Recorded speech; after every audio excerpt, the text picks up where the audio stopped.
Live from the world's capital markets, here are the latest financial headlines brought to you by News Factory. Hello and welcome to Wednesday's financial news. Stay with us for more market headlines.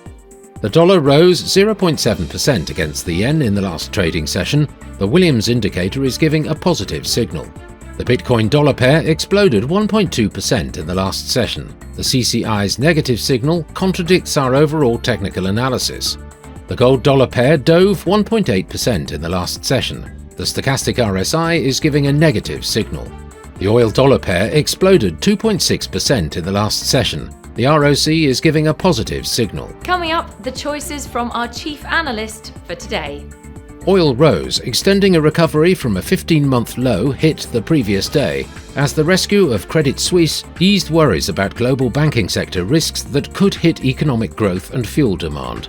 The dollar paired earlier losses and sterling fell as traders reckoned banking stress could keep the Federal Reserve and the Bank of England from hiking interest rates much further, or at all, later in the week.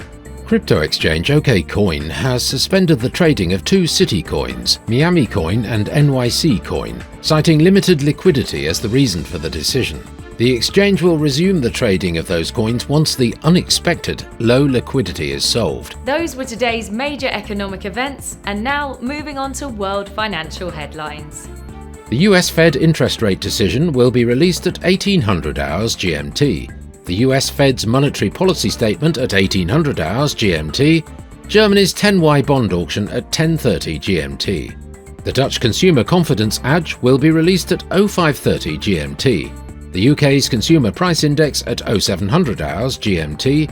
The UK's Core Consumer Price Index at 0700 hours GMT. We hope that you've enjoyed Wednesday's market outlook. On behalf of all of us here, we wish you a productive trading day. Be sure to join us tomorrow morning for the latest news and events from the financial markets.